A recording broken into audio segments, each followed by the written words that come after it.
help you guys move that bench, or is it bolted down? Because y'all look like you're out to pasture. But you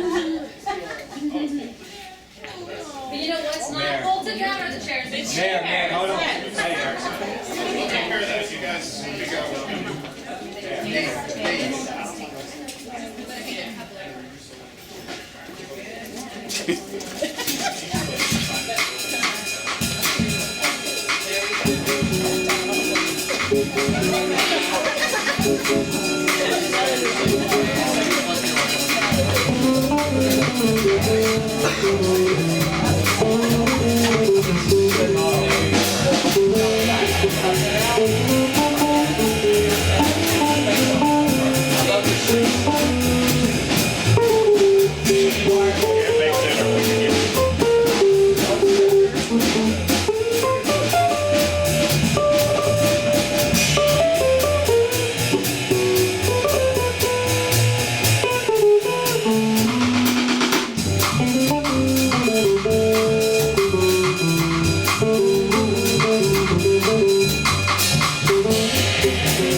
So let's start out with engagement.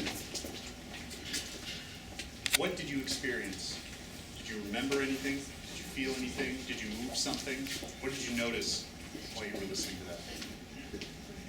The interaction, the interplay, and sort of responding to each other. Good.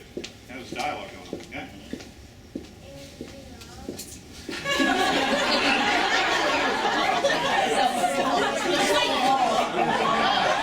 Did you hear the same thing more than once?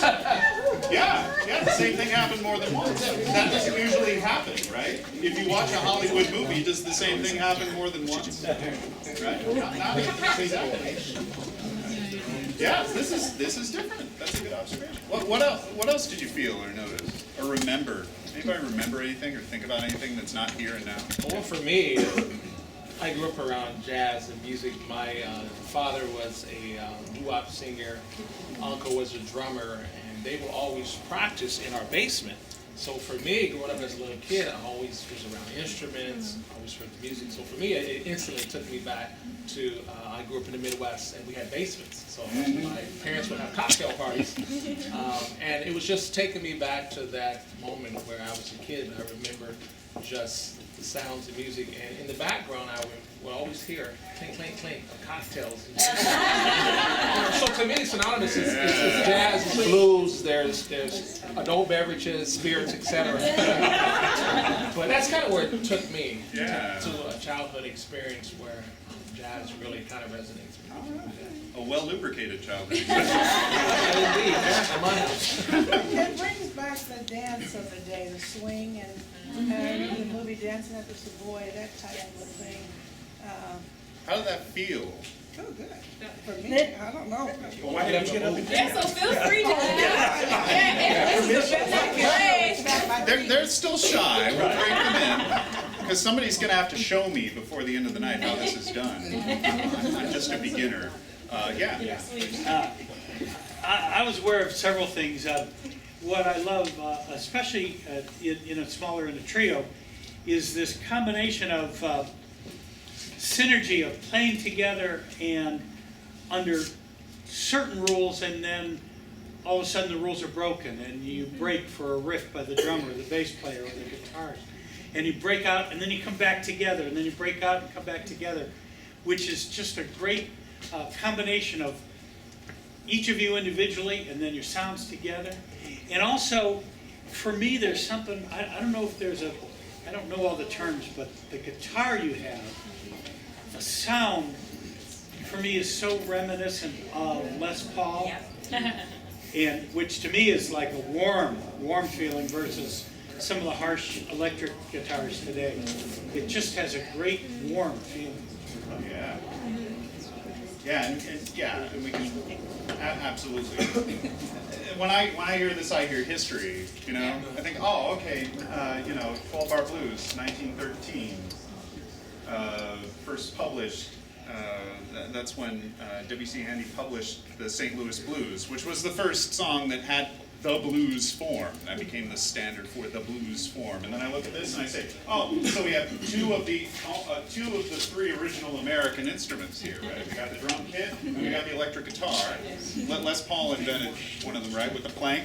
He took a 4x4 and stuck pickups on it and made a guitar out of it. There you go. The other being the turntables in hip hop, right? But did you hear in that last track how you had breaks, right? You know what a break is? They were trading fours, but they were doing it in the format of a break, where the drummer had the little solo, right? Not the full 12-bar solo, but just a little 4-bar solo, right? And you were setting him up for that, right? Larry would set him up. Larry would be like, right? And then he takes off with. right? And that's the part where people would go most crazy on the dance floor. Ever heard of break dancing? Yeah. Hip hop culture, right? It takes the term from jazz and brings it right into hip hop, right? So there's a direct connection between what these guys are doing and all these other aspects of American popular music and American popular music. That's what I hear when I see it. And it's dialogic, right? Like we came into the room in there and we were all formal. And Mary got up there, hello. Welcome, we're so excited. Here's how we got here. Actually, I think I did that part. That's right. Easily confused. The long hair got me confused. So then we go outside and have the informal stuff, right? We have the dialogue, we have the conversation, and then at the end, we're probably going to lock back into a form. I'd like to thank you all for coming. I have a couple of announcements to make. Our next Vital Voices in January. Yeah. You see what I mean? Yeah. Like, this is so human. This is so built into how we interact socially. This is such social music. Yeah.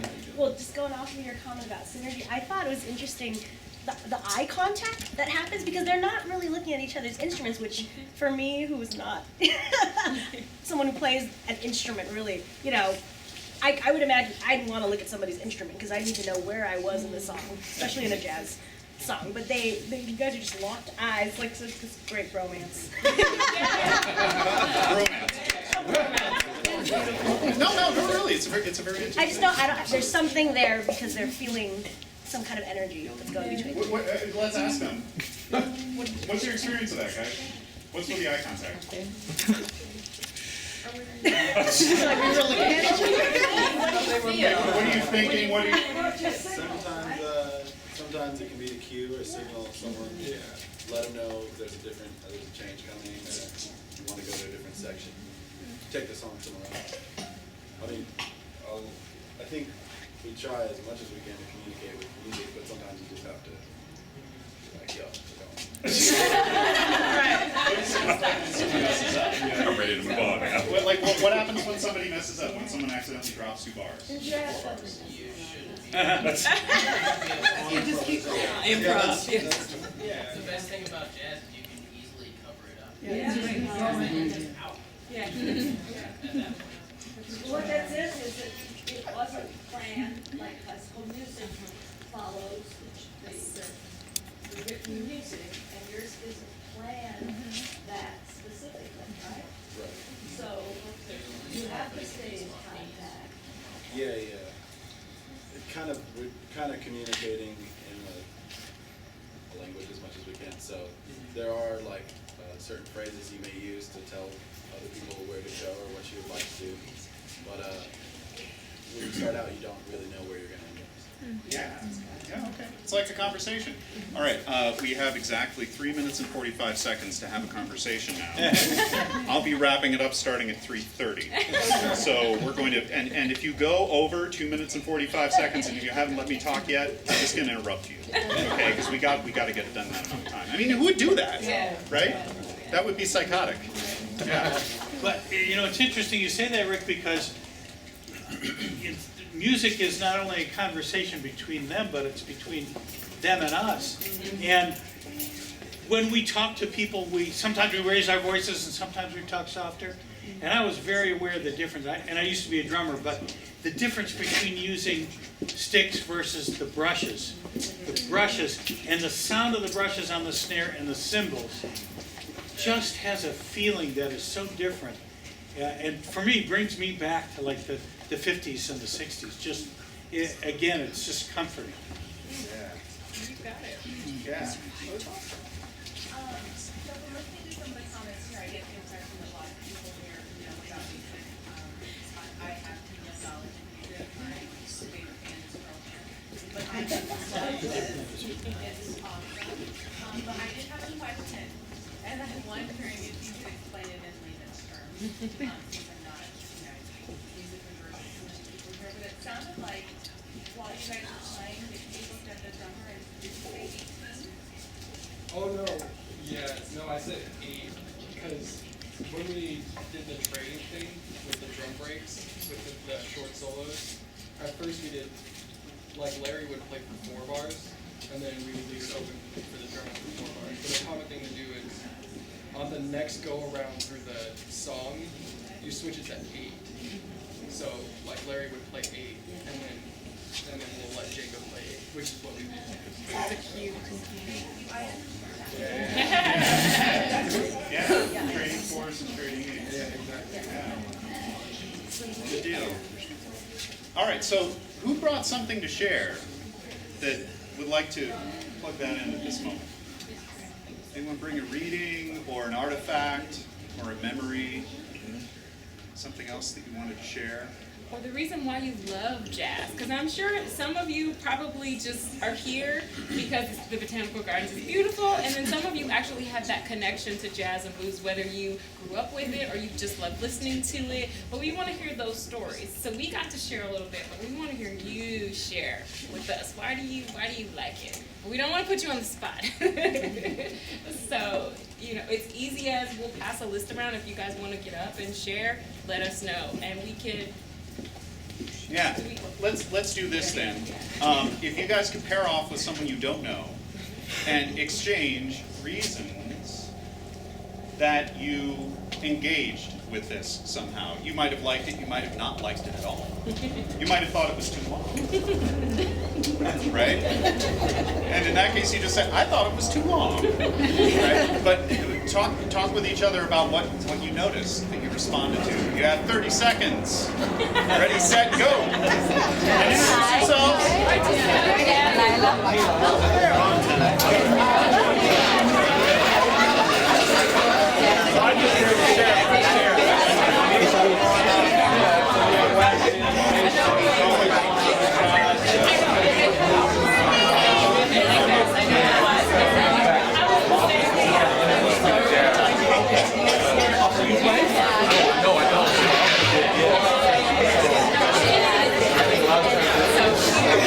Let's go ahead and share this.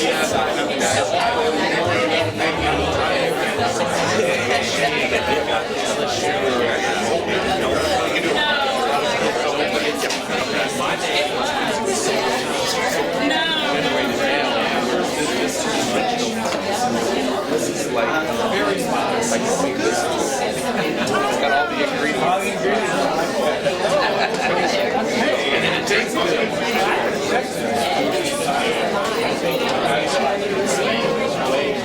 So we were in there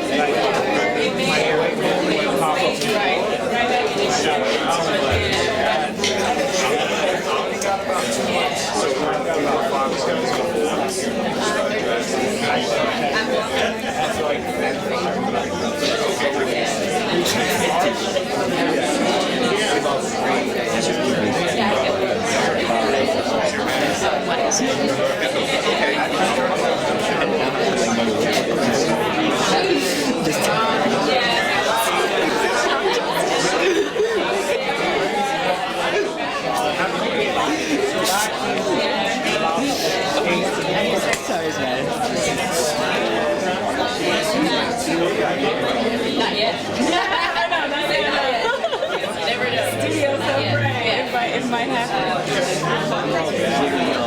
Okay.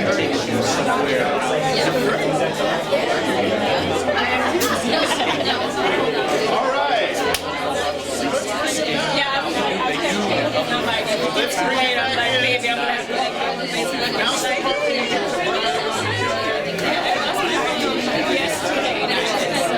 drag on each other.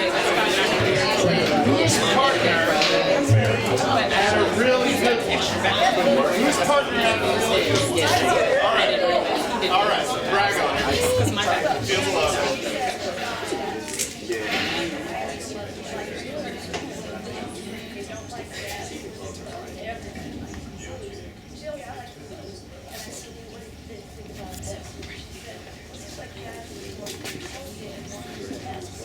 Okay. That is a good observation.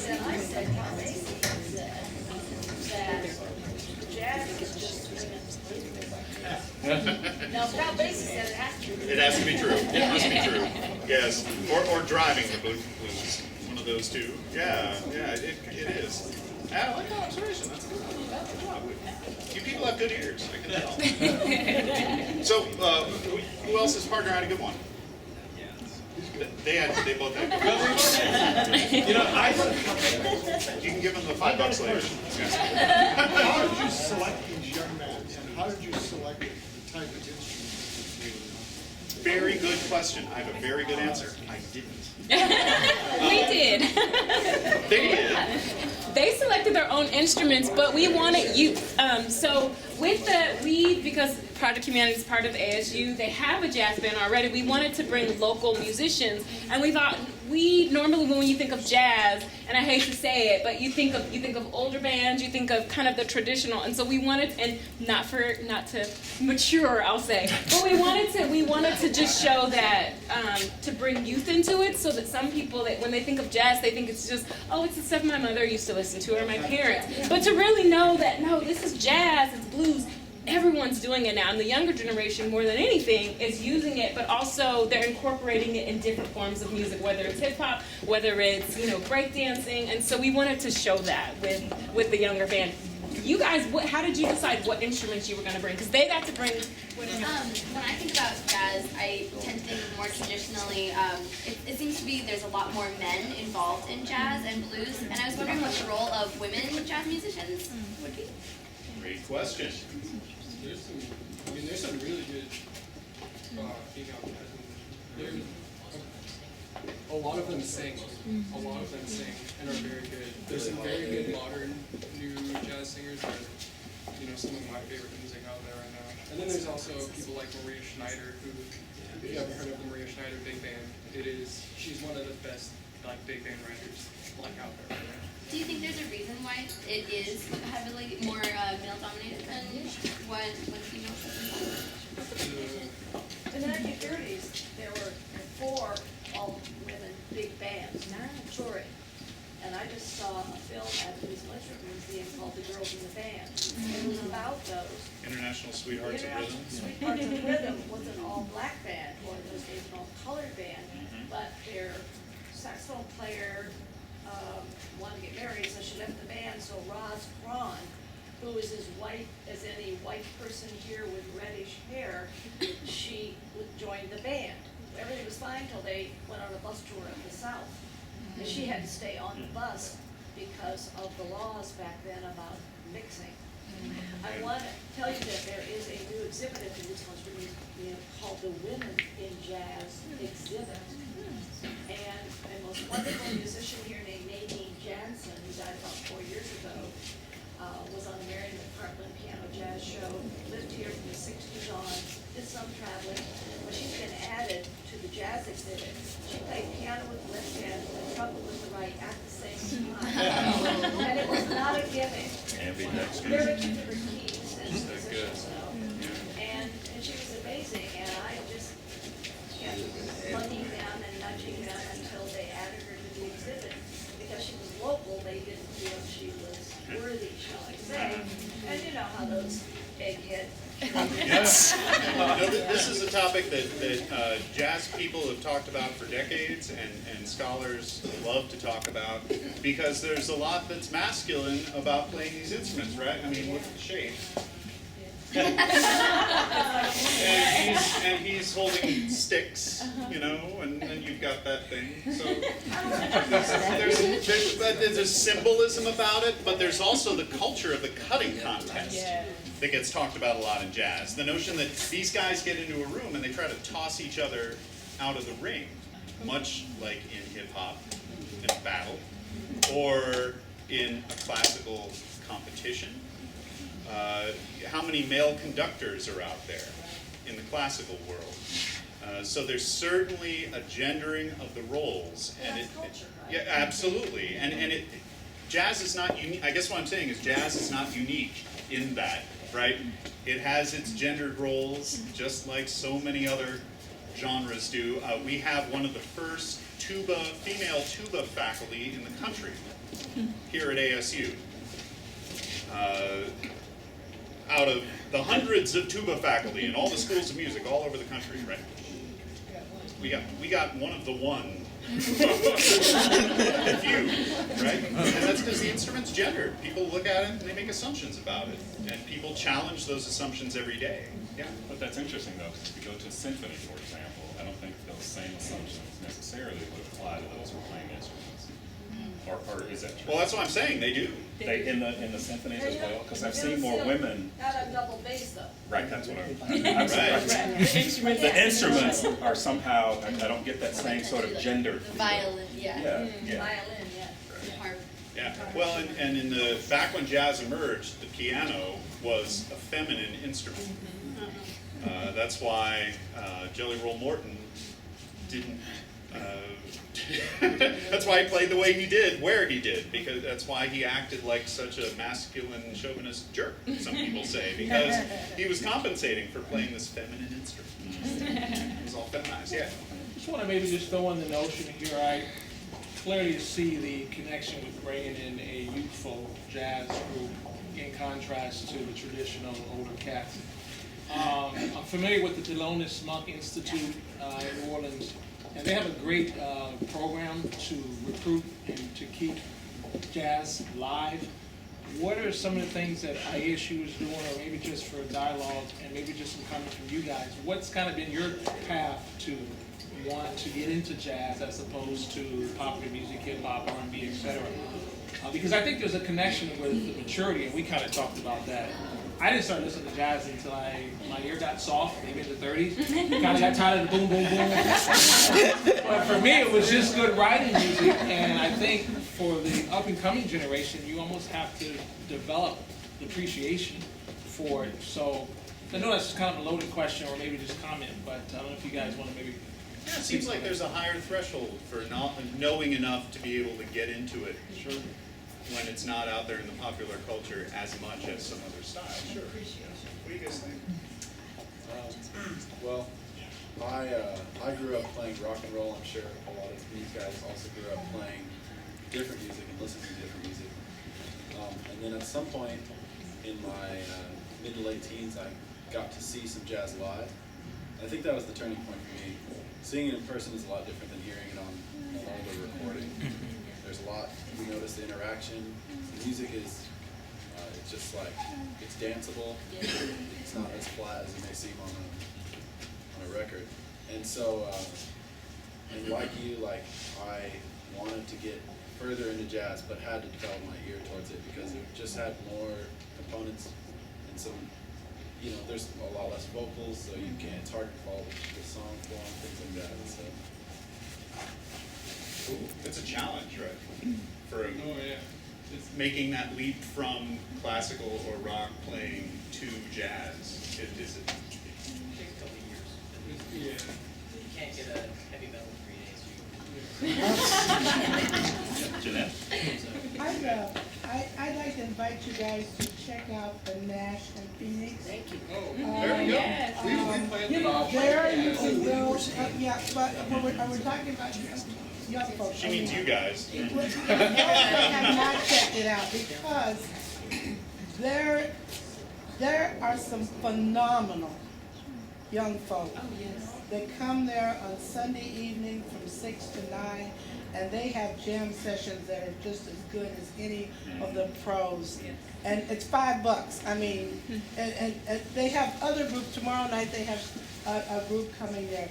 But just check it out when we're talking about the youth, and it's for the purpose of, I saw an 8-year-old there one day, and he was just wonderful with his teacher. So check that out on the internet, and then come to Phoenix and visit us on a Sunday evening, and you'll see the young folk and the older folk come together, and they put together a phenomenal evening. It's at First Street in Roosevelt, Yeah. downtown. And it's a family atmosphere. These guys, they play there, they know, and Is it every Sunday or is it Every like Sunday. first and third? Every Sunday? And every Friday. And it's Right. important There's another to group support something that else. venue right now because it's just launched. Yeah, So yeah. helping to demonstrate that it's sustainable will help. What's the name of it, Rich? The The Nash? Nash, named for Louis Nash, who was born and raised in Phoenix and is an internationally renowned drummer, travels all over the world. play brother. So I got the latest thing for you, and then we're going to take a little break and come back for another set. The latest thing, I just heard this paper at the Society for American Music Conference last spring. A colleague of mine at Vanderbilt University was doing some research on music and brothels.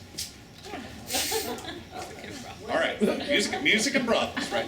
Now, the music that was played in brothels around 1900 in the United States was, of course, live, right? Highly syncopated, meaning it had rhythms that did not land on the beat. It was fast-paced, and it was meant to get men sweaty and active and ready. And this was going great up until this little thing called World War I. And then the United States government discovered that the infection rates of venereal disease were sky high among war-age, military-age American men. So they started closing the red light districts. This put at least 1/3 of the professional musicians in the United States out of a job. So did Prohibition. At least, yeah. And the two were like this. The two were like this. At least 1/3 of all, this is how musicians got a bad reputation, right? At least 1/3 of the musicians, professional musicians in the United States in 1910 were working in a brothel. So the brothels closed. Where do these guys go? When does the first commercial jazz recording get made by the original Dixieland Jazz Band? 1917. Boom. Right? So they close the brothels. Jazz becomes a popular sensation. Right? So where did they go? They went into the commercial recording industry. If it hadn't been for World War I, right, this stuff would have stayed underground, as it were. It would not have emerged in the same way. It probably would have emerged eventually, but not in the same way that it did. And that's why when jazz first started, it was all animal noises. It was a stunt. Tiger rag. They're imitating animal sounds. You look at the covers, the publicity shots of these guys, and they're all in weird poses with their instruments. Because it was a joke. It was silly. Rock and roll did the same thing. It took the blues, which was about sex, and made those lyrics about dancing instead. Because rock and roll used to mean something very different before 1955, right? So we're bound up in this, right? America has this really weird relationship with rhythm, and with syncopation, and with gender, right? The gender question that came up earlier. So it's something to think about while we take a little break. Again, the facilities are right around this corner in here. Food, refreshments in there. We'll reassemble in 6 minutes? In 3 to 5 minutes. 3 to 5 minutes. And don't go anywhere. We have an amazing singer. We were talking about women of jazz. Oh, My oh, friend,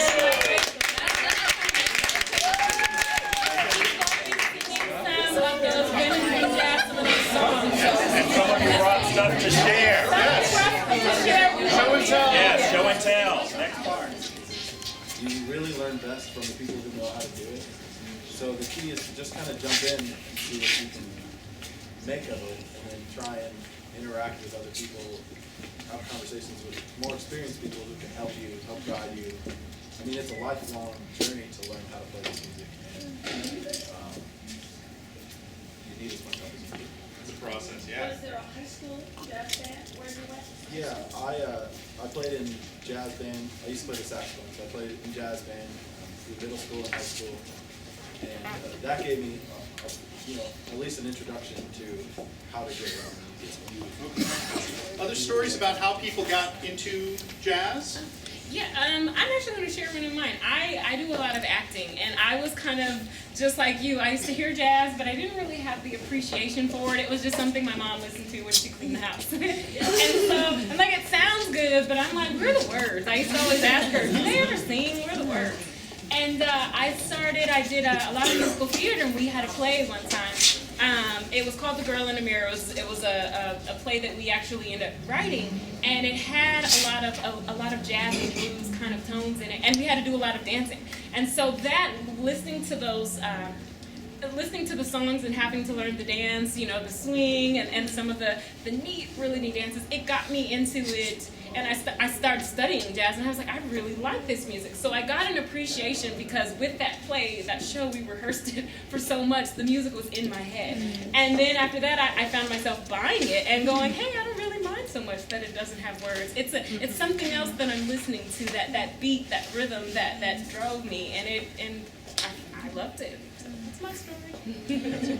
Who's story? I keep hearing more about jazz, but I don't hear anything about blues. It seems like people are wanting to make those synonymous, and I frankly was not I don't think I'm a jazz enthusiast. I think I'm a blues enthusiast. And I haven't heard anybody say anything about blues. Anybody in that camp? So I'd like to hear something that has to do with blues. I think I confuse jazz and blues all the time. And we need to straighten that out, right? Yeah, that's Well, I don't know if we need to straighten it out, but they're certainly not synonymous. No, they're not. Well, I was gonna say there wouldn't be any jazz without blues. Because blues, Absolutely. because blues came out of the field collar, which of course came out of the African music. Yep. And as I said, you know, Basie said, you know, that jazz and blues really swing in the blues.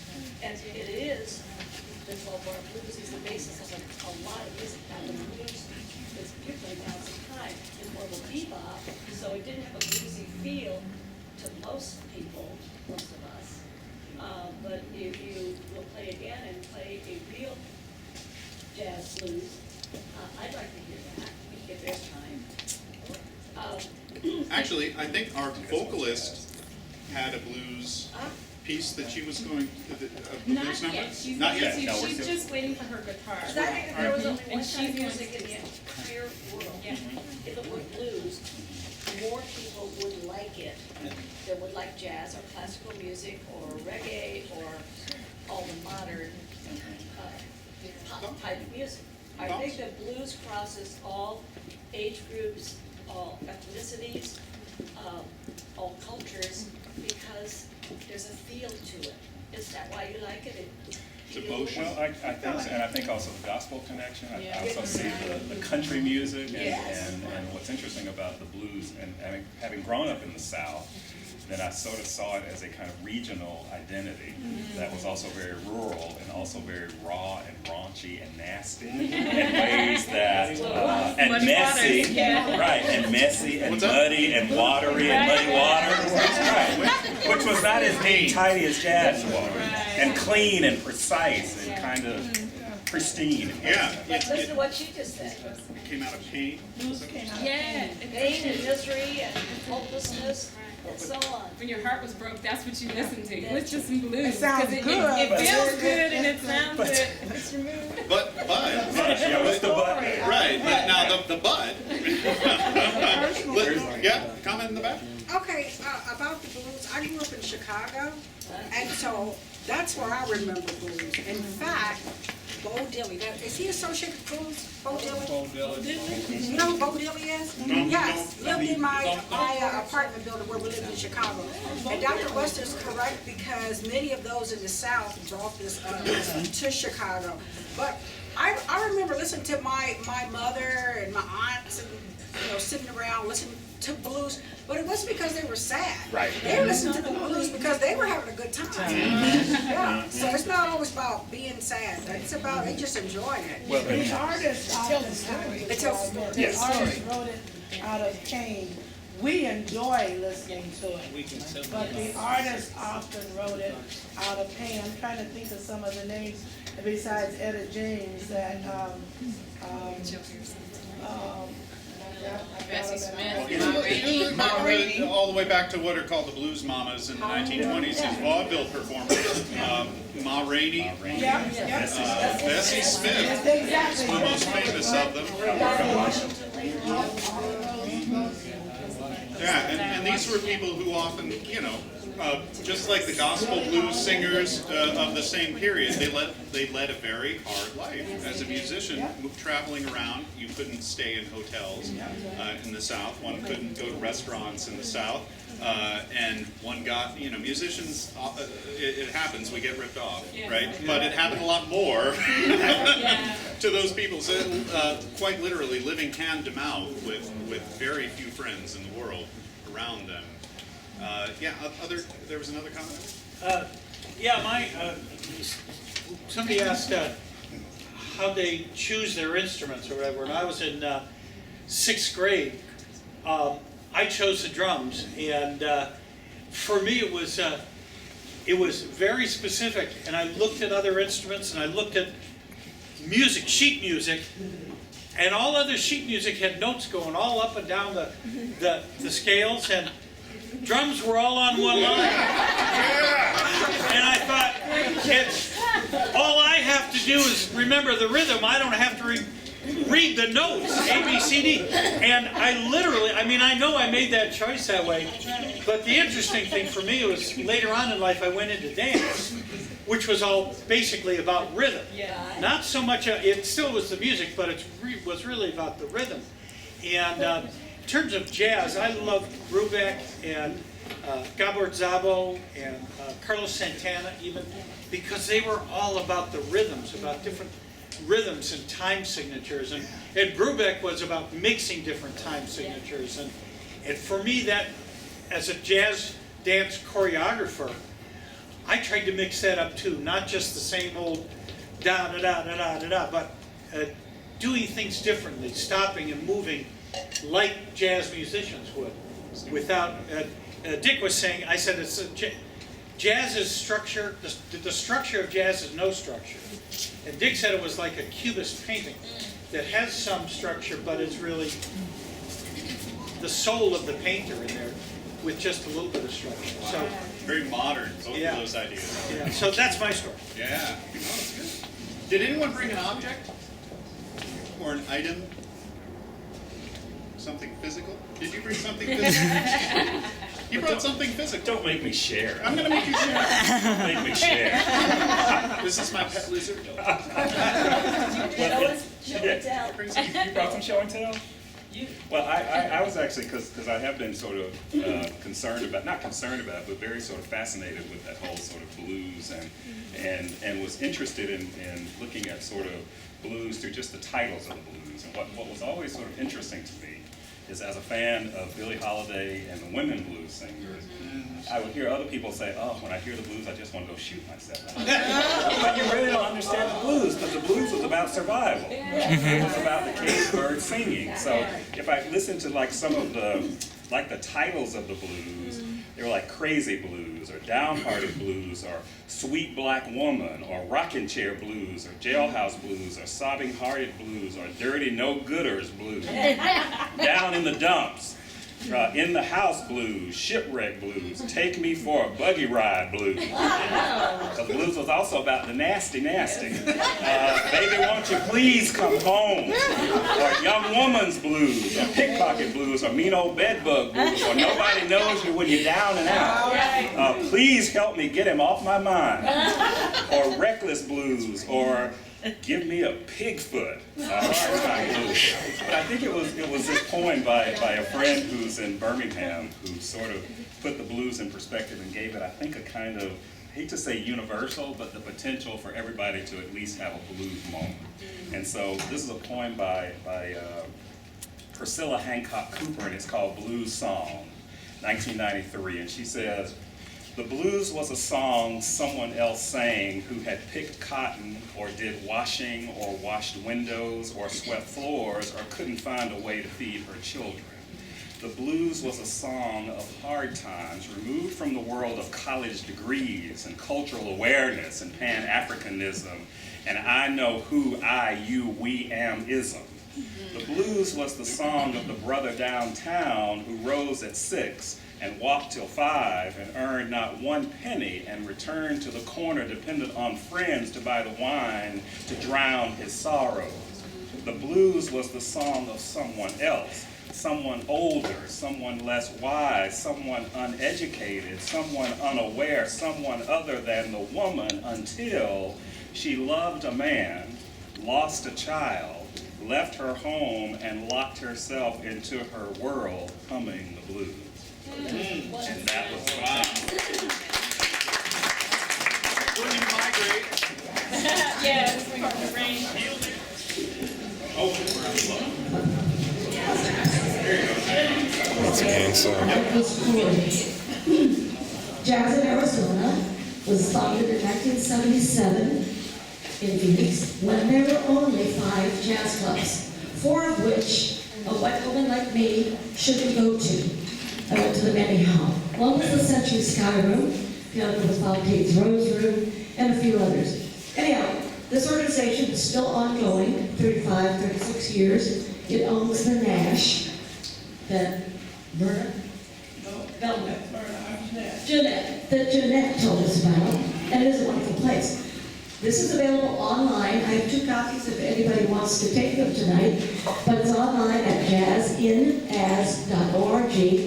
and there's also the Phoenix Blues Society. Go to phoenixblues.org, and you can find out there are lots of blues clubs. There are more than 50 places to hear jazz in the Metro Phoenix area. Some are 1 night a week, a church coffee house or something like that. But there are a few that are several nights a week, mostly weekends. But back in the 70s, there weren't 50, there were 5. But we all love jazz, and we heard it with high school bands and community college bands. And we all met each other and got together and said, are we going to ruin our favorite pastime by organizing? But we didn't. So if anybody wants either of these, I'll be glad to give them to you. Awesome.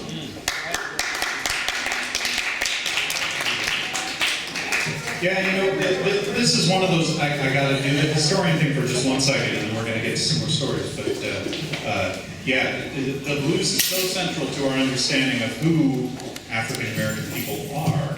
And I say our understanding, I mean the scholarly understanding of those of us with PhDs and university appointments. Because some of you may have read Leroy Jones, aka Amiri Baraka, right, in his book Blues People. Right, there's a reason he chose that genre. Right, to talk about this notion that African Americans have a culture, right? Because prior to that work, prior to the 1970s, there was this notion that black culture was just a shabby remake of European culture, that there was no common thread there. And so he was one of the central people to create that narrative. Now that narrative has been nuanced. Right? Most scholars no longer have this notion that there's actually something in African American hemoglobin that creates the blues, right? Or that you have a blues gene, right? In addition to the X or Y chromosome, you have the B chromosome. We come to a more subtle understanding of how these things emerge culturally. And I say that as someone whose PhD advisor just married Amiri Baraka's daughter. Yeah, I know. I'm like, I got very good connections. Without further ado, I want to make sure we get as much music in here as we can. So we're going to bring on our fabulous vocalist, and I'll let these 2 fine people introduce themselves. And I believe this is going to tie in directly to the blues. We have not just any blues song, but one from The Color Purple. So please welcome the vocalist.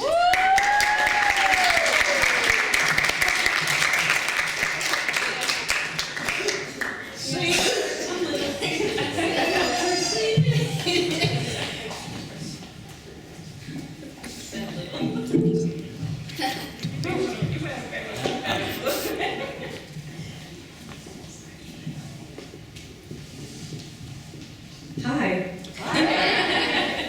I'm Tanya T.A. With my friend Kendall over here on guitar. Sing a couple songs and see how you feel about it. Anybody like Ella?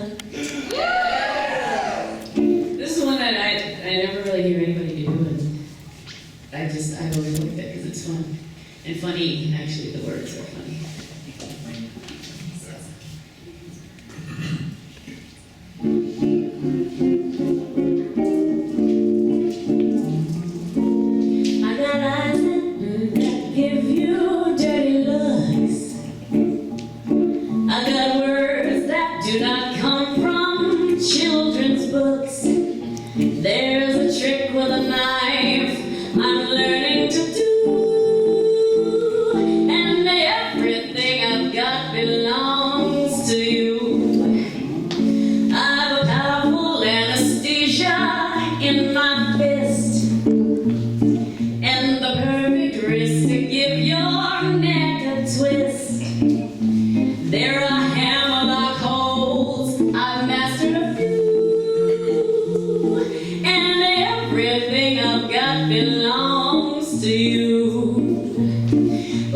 share for share, share alike. You get struck each time I strike. Me for you for me. I'll give you plenty of nothing. I'm not yours for better, but for worse. And I've learned to give a well-known witch's curse. I'm a terrible tongue, a temper for two. And everything I've got belongs to you. I've got eyes for you to give you dirty looks. I've got words that do not come from children's books. There's a trick with a knife I'm learning to do. And everything I've got belongs to you. I've a powerful anesthesia in my fist, and the perfect wrist to give your neck a twist. There are hammerlock holds, well I've mastered a few,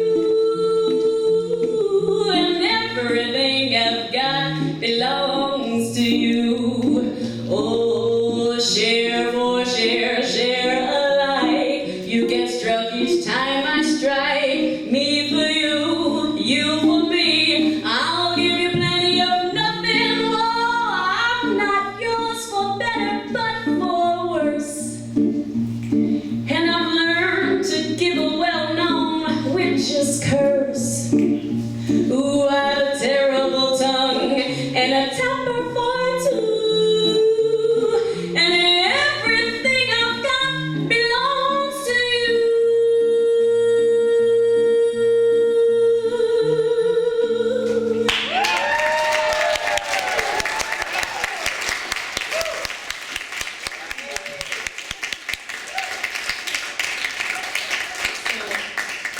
That's the part of jazz I like, the fun part, the free part. Anything goes. It's cool. So, I'm a little nervous.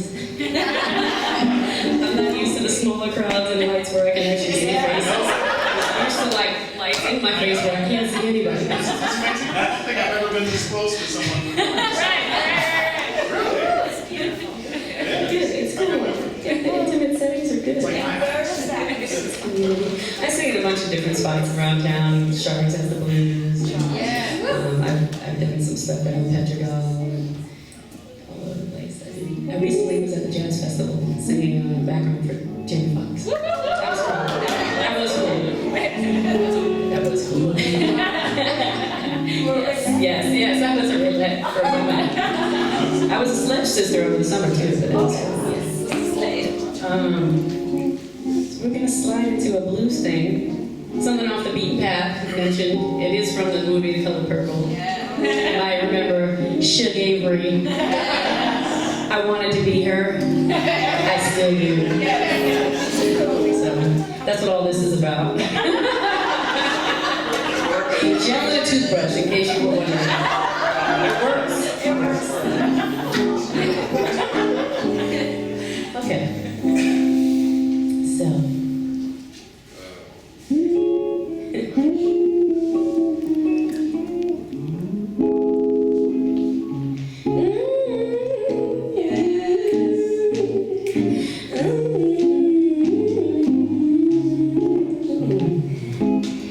Sister, you've been on my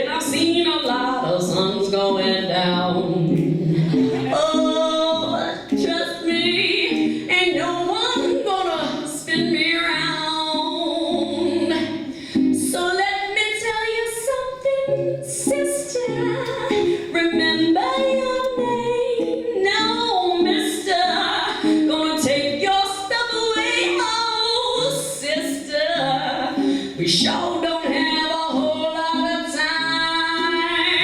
Oh, so go on and shake your shimmy, sister, 'cause honey, this little lady's feeling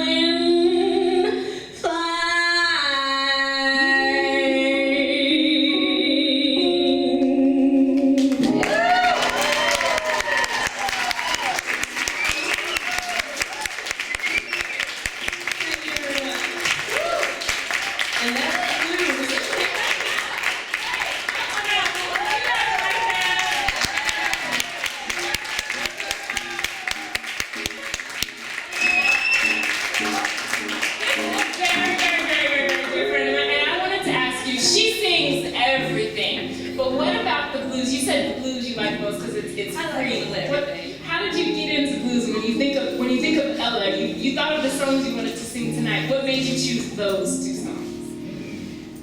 That's a nice question. Okay. Those two particular songs, it's funny because I'm not extremely well versed in jazz or blues because I sing a lot of soul and funk, but it all comes from that anyway.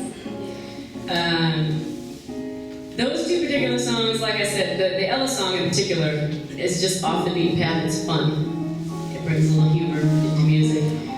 I love her voice. It speaks to my personality because I'm loud. You can dress all refined and still be a firecracker at the end of the day. So that's what that song represents for me. So I figured, everything I got, it's all for you. But I know it looks great. Watch out. Pretty has a little temper. So that's why I picked that song. The other song, I've always loved songs that are like that particular. It's gritty blues. It's from someplace down deep that has no definition and has no rules. It's all emotion. It's also positive, particularly for women, females. It's like, sister, don't you fret. I got your back. It's kind of like that. And it's organic. I think that's why I really like that song the most. It's real organic. It's free. It's natural. And that's me too. I'm a sister.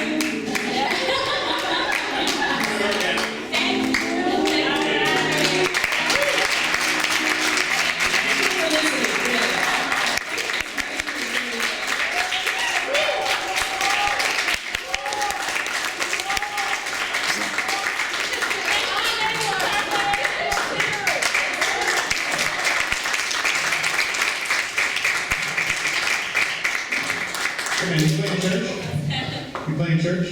Yeah. You just kept playing. He's like, The spirit goes away. Stop. Yeah. Excellent. That was a real treat. Thank you again. That was a real treat. It's funny because we've had some genre issues already tonight. We've been saying, we're talking too much about jazz. We need to talk more about blues. And it's like, they're really the same thing. One led to the other, and then but they're still different. And interesting, that blues song from The Color Purple, it's an American song form. It's not in blues form. If we look at the musical structure, right, the musicologist in the room would say it's not blues. Right? But the style of it, the feeling of it, the pathos and expression of it kind of make it blues. So we have lots of different ideas between us. And I'm sure if we started dancing, right, some people would be kind of, and other people would be. So there would be different genres of dance, different modes of engagement physically that we'd be using. We bring so much, even just the 50 people in this room, we just bring so much to the conversation. Yeah. I just want you to kind of talk about jazz and blues, and there's this new genre out that's called smooth jazz. Can you just talk about how? Smooth jazz. I have one of my best best friends in the field is at UT Austin, and he writes about this. He wrote part of his dissertation on smooth jazz, where it came from, how it was marketed. There was an album called Wine Light, right? That had a glass of red wine, you know, and it's so terrible. And how it took, it emerged in the 80s, right? And it took this mood, this notion of cool, that was really born in the 1950s and matured in the 60s and marketed it in a really compelling way. And interestingly, there's some really interesting work coming out on Muzak, which is related, right? And which does actually, they've done clinical studies, it makes people buy more stuff. That's why you still hear it in retail establishments, because it really does make, you all are being manipulated all the time. Buying an elevator. What are we buying in the elevator? Well, you're going on a way to buy something. It just puts you in the mood, just like wine, like, that's you in the mood. Right? Yeah. Wasn't it more like musical wallpaper? Musical wallpaper? I mean, it's there, but you really don't notice it. You have it on at the office when Coyote plays. Yeah, well now Coyote's on an AM station, that's where jazz belongs, in the cellar radio. Because we don't, you can stream jazz on your computer. There's hundreds of 24/7 jazz websites that you can hear live jazz on. Here, you can hear it from 8 to midnight, maybe till 1 a.m. on K-Jazz. And that's mostly, well, they call it classic jazz, but it's mainstream swing, modern jazz. Yeah. Where do you all hear jazz or blues these days? Let's just take a quick survey, right? Stream it, Pandora, or whatever. Anyone use LPs? Records? Anyone? Yeah? Jazz LPs? CDs. How about over here? How do you guys get this stuff? Vinyl? Open mic places, live jazz. Very good. 12:30 a.m., like you were saying. Yep. Okay. Okay. Yeah, and there's a lot of the ways that musicians made money 30 years ago, right, through being played on the air or by selling records, are no longer viable. So live performance is actually one of the best ways to support professional musicians. So I would encourage you to follow through on what you've heard about the Nash and about some of the other events that we'll be telling you about tonight, because, you know, you can spend your $5 here or there, and spending it there makes a lot of difference. It really does. It keeps the culture developing, because jazz is a conversation, and if we want people to be involved in that conversation as performers, they need to have a way to eat. So, yes, Tanika wants to share something. Share, about her Tanika. experience. I know. It's Tanika. I did the same thing. I was like, she's like, Tanika. Right on. Go for it. Mike is yours. It's too high. Yeah. Oh, sure. It's not you, it's me. Peace, greetings, everyone. Hello. So to meet your next, right? You made a bet that if, you know, one of us got up, then the other one have to. So we're complete strangers, so.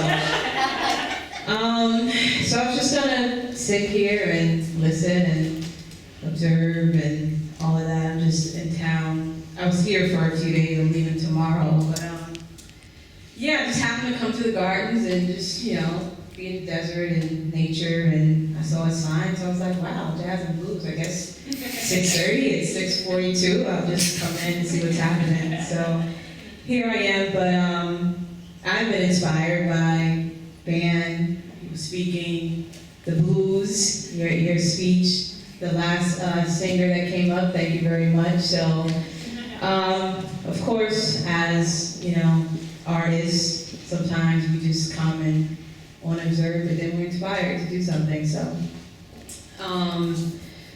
I guess my family is originally from the Bayou, from the South, Louisiana. So highly influenced by blues. And when the whole Southern migration happened from the South to the North, my family ended up in Detroit. That's where I was born. But that blues still traveled all the way with them. So when we were younger, one of my aunts, Mary, she would have the parties at her house. And they were always in the basement, and we'd kind of like sneak down the steps, and it was always blues music, you know? Down home blues. So that's how I sort of got into it. I guess it was just always there from the time I was little. So even as a teenager, 14, 15, 18, early 20s, my friends would always say, oh, you're old, you know, you're old. Stop listening to this music, you know. I would be blasting music in my car, you know, Johnny Taylor, and they're like, who the hell is this guy? Yeah, you know who that is. So I'm going to share a little piece really quick. I'll be fast. And then someone has to guess who this is. Okay, all right. Way down south in Alabama, I got a friend they call Dancing Sammy, who's crazy about all the latest dances. Black bottom we be stomping, two ladies prancing. Why y'all keep it so cold in here? Y'all wanna make some music, y'all better turn on some heat or give me back my coat. Sure they got quiet in here. I never could understand no silence. Always gotta have some music somewhere in my head to keep things balanced. See, the more music you got in the world, the fuller it is. You see, white folks don't understand about the blues. I mean, they hear it come out, but they don't understand how it got there. They don't understand that's life's way of talking. You don't sing to feel better. You sing because it's a way of understanding life. I done made this company more money from my records than any other recording artist they got, and all they want me for is my voice. You see, music, blues, music. Music can help you get out of bed in the morning. You wake up feeling like you ain't alone. See, this world be empty without the blues. I take that emptiness and I fill it up with something. Way down south in Alabama, I got a friend they call Dancing Sammy, who's crazy about all the latest dances. Black bottom we be stomping. Thank you. Wow.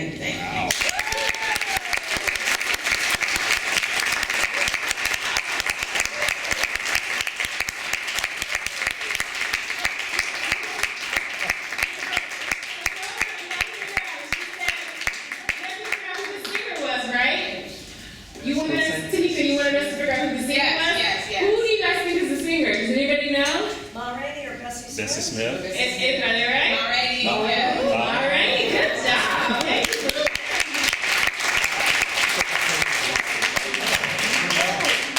Does anybody here know the Black Bottom?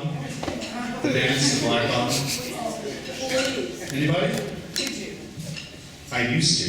I knew it a year ago, but I've forgotten it since. I've been trying to get someone to show me. No, because there were all these great dancers that had these names back in the 20s and 30s, and they get mentioned in song lyrics like this, right? In the verse of a song, but few people know them anymore. But they're really cool dancers. We actually have one, Brenda Thompson, actually. She's actually with the Arizona Humanities Council, which is also something very cool. She's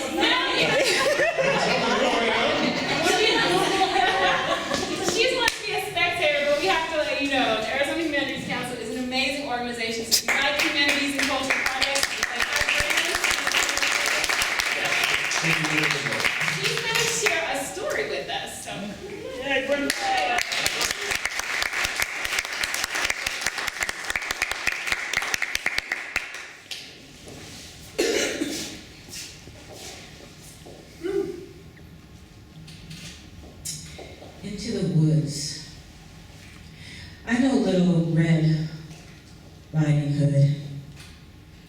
She was black and blue.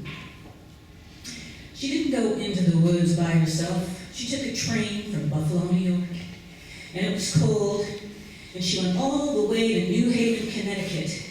And the woods didn't look like woods she'd seen before. There weren't big trees that were tall. They were buildings covered with ivy. And she thought, it's cold here, and it's dark here. But Little Red Riding Hood was black and blue. And she stayed in those woods and saw them through. And then a man came along who was Sometimes trouble looks so good. He was 6 feet tall. He had curly hair.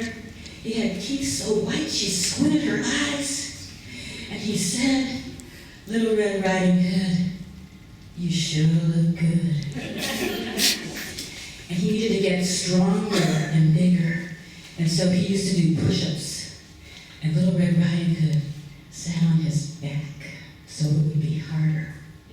And she thought, this is the biggest, strongest man I've ever seen. And he'll protect me. And he did. He followed her everywhere.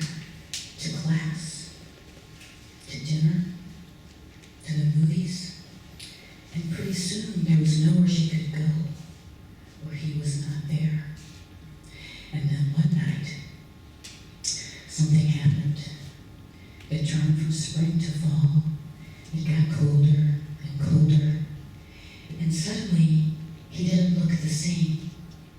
He came to her and he said, Little Red Riding Hood, I think you look so good. I think you look so good.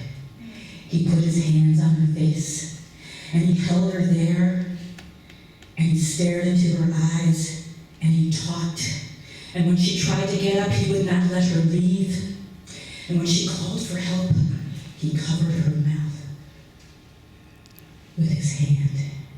And he kept her there in her room for 5 hours. And then it was a surprise. Her roommate came home. She came through the door and she saw something was wrong. And she said, this is not your room. This is not your time. You need to get out of here, and you need to get out of here now. And he did. The wolf left. Little Red Riding Hood did not know.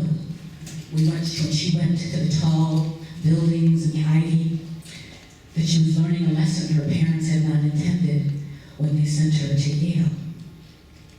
She was black and she was blue, but it wasn't because of the Ivy League. She learned something about herself. She learned something about a place, and she learned something about what a wolf could look like. Sometimes, despite the beautiful white teeth, the better to bite you with, the big strong arms, the better to choke you with. Sometimes a wolf is not a wolf. And sometimes Little Red Riding Hood is just a little black girl who's blue.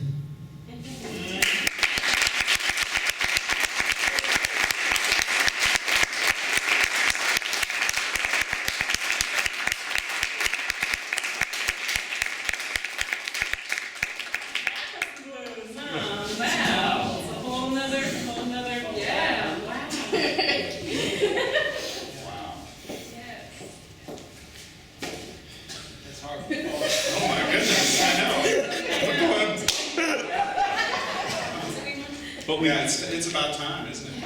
I wanted to just share one little thing. I was talking earlier about Dave Brubeck, an important jazz artist who passed this past week. Who really we have a lot. We owe the guy a lot because he's one of the primary people behind the collegiate jazz scene, right? The whole sport coat wearing jazz thing, right? Our band out there and me, right? This is Dave Brubeck had a lot to do with it. And of course, he contributed so much musically to the culture as well. So we live with the people who feed these stories into our music, and you all are doing that when you attend these things and you clap at the right time or the wrong time. There is no wrong time because it's all jazz.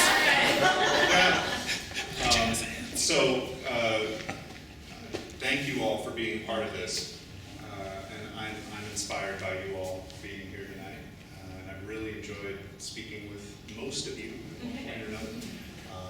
Please come out to the next one of these. And I'd also like to announce that the Band Director Academy, which is the Lincoln Center Jazz Band, is going to be at the Mesa Center for the Arts, January 10th through 12th. It's a really tight ensemble. So if you can make it, how many of you have never been to the Mesa Center for the Arts? Yeah, fantastic place. It's an amazing facility. The city invested a lot in it, and they did a really good job.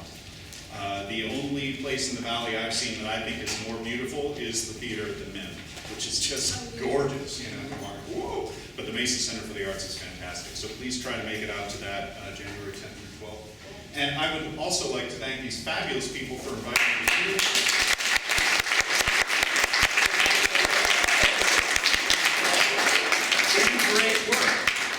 If you see their names on something, go. Awesome. That's great work. Thank you. Thank you so much, Richard.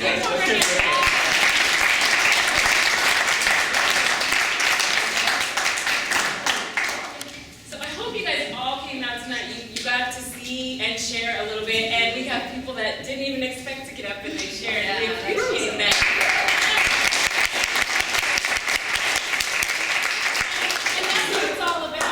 These conversations that you're having, meeting someone new, keep it going. We do it here, but we only do it once a month. So make sure that you're doing it every day, because that's how we grow. Because again, your voice, there is no one vital voice. You all have that vital voice and a role to play. So make sure that people know it. So speaking of other Vital Voices, our next Vital Voice is January 17th at the Palo Verde Library. It's in Maryville, so we're taking it across town. And this next month... I don't even know where Maryville is. Yeah, how many people in Maryville? So here's an opportunity. Yeah. So actually it's super easy to find. It's on 51st Avenue. But I encourage you, come out to a place you've never been. Yes. So instead of saying, oh, you know what, I've never been there, that's really far, say, I've never been yet there, that's really far, let me check it out. Because that migration is how we build connections. That's why we take it all over the place. So we ask for your support. Come out and support communities. You know, it's a little bit, it's very difficult to host and facilitate. So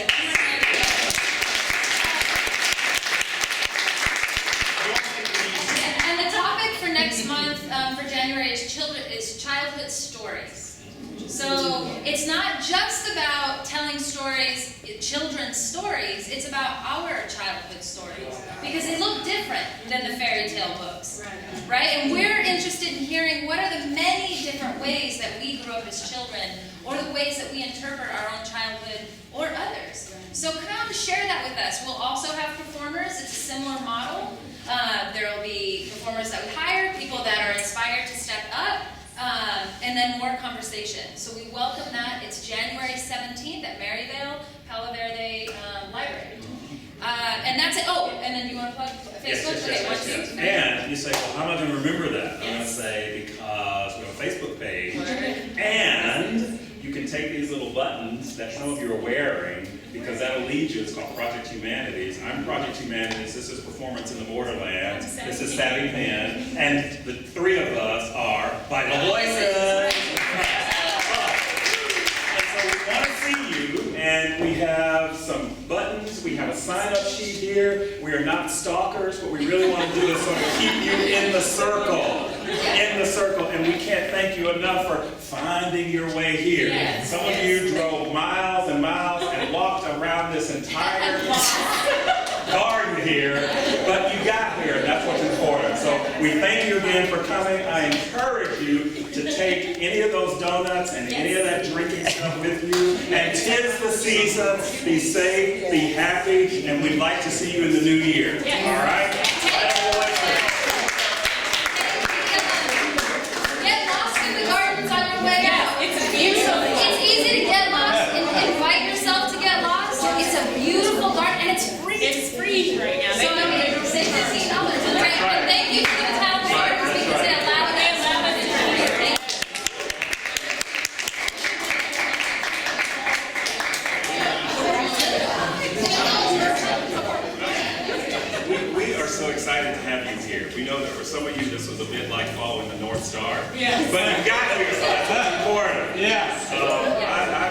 Lester. I'm at ASU, and these are my partners and collaborators here, Tamika Lamb and Mary Stevens.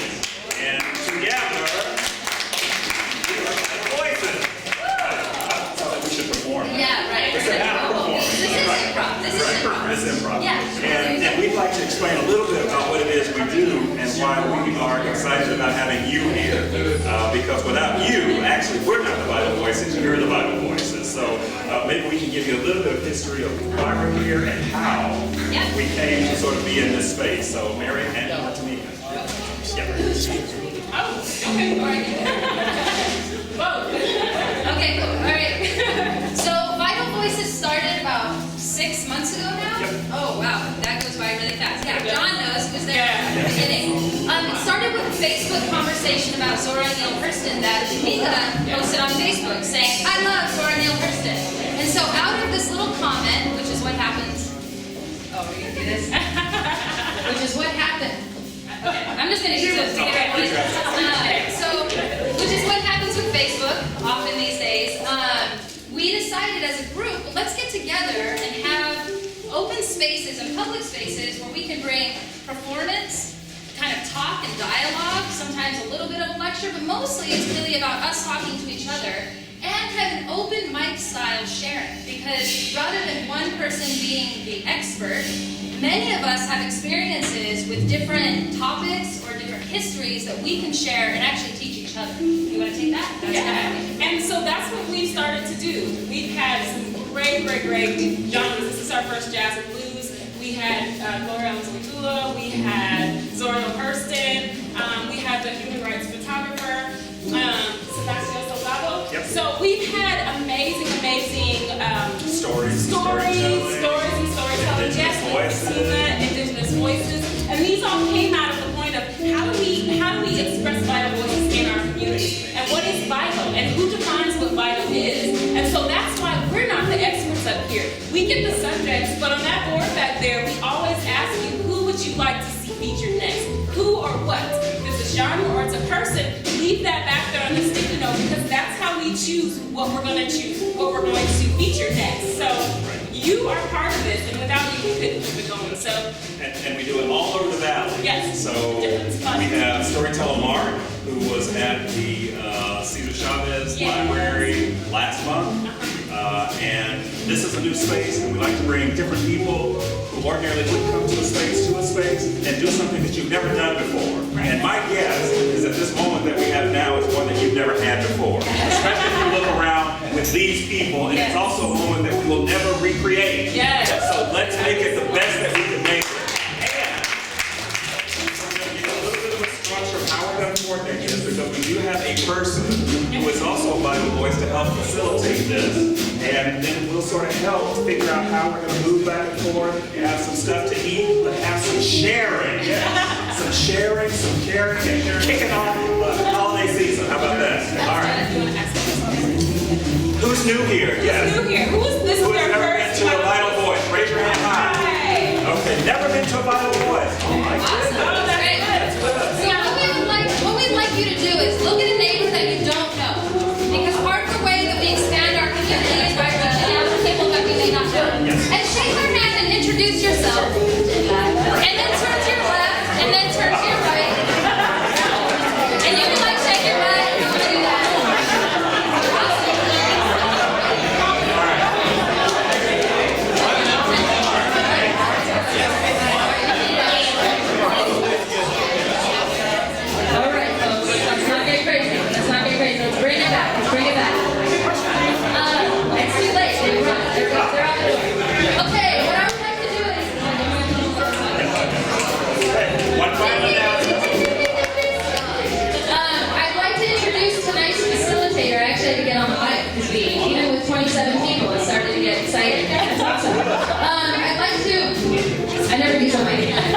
I'd like to introduce tonight's facilitator, Dr. Richard Book. You want to come on up? And you can do things, I mean, in our culture, we like to clap, right? Is that what we do? But you can do some other things too. You can you can do this, you can get all crazy with your feet. And there you go, right? You can put your hands up. Any way to show you can snap. We can go back to the beginning. to Mook, that's what he goes by. Yes. Is that what we're going by tonight? Okay, excellent.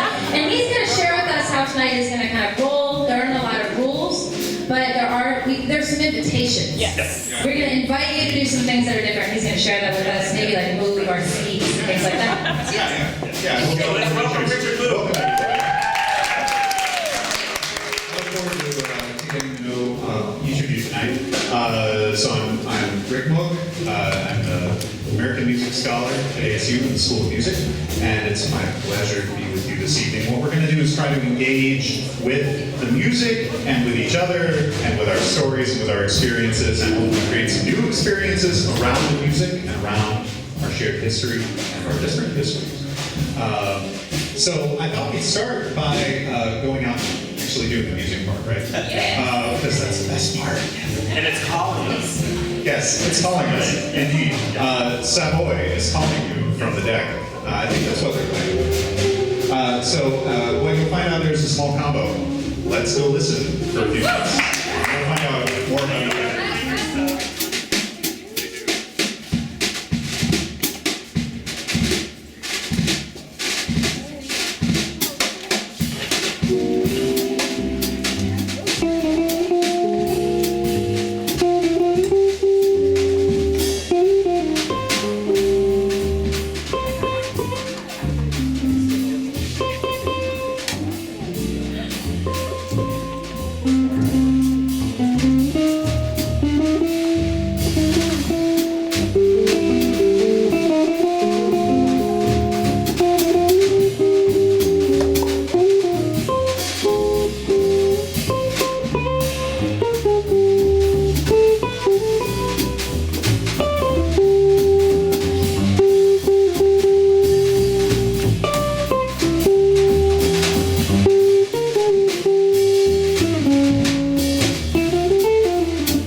And they live it too.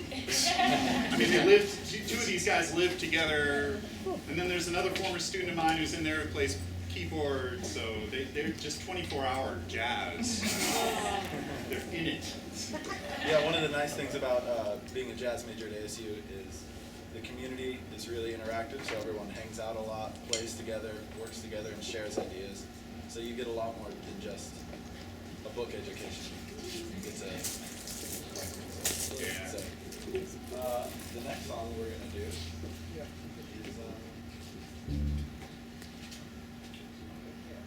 yeah, it was Savoy, right? that was We stepped out of the dream with the Folksroof boy. Okay.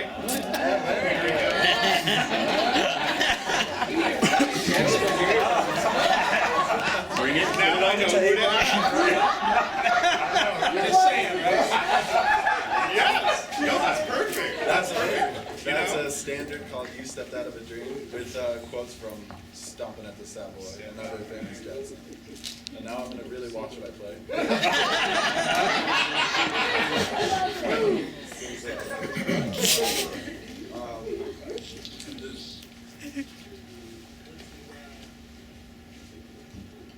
This next song is what you call a blues. Or that's the name of the song? He's gonna let us guess. Oh, okay. All right. I think it's The name of the tune is now it's the Beginning of Every Blues Song. That's about Right. better than the alternative. Bishop Brian. Thank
But singing the blues, oh sister, if I got news for you, oh sister, I'm something and I think you're something too.